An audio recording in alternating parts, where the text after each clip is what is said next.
Ayan ang meriendang langka. Hinog sa puno. Ang yummy-yummy. Ang sweet-sweet. Kain tayo.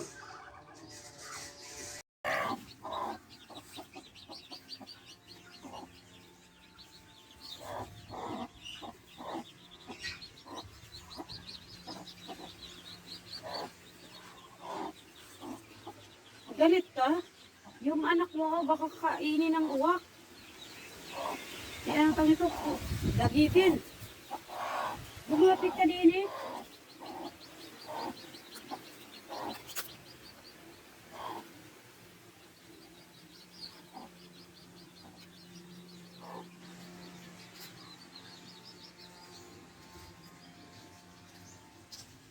Oh, pala. Kayo, lumaban na kayo sa uwak pag kayo ay tinangay.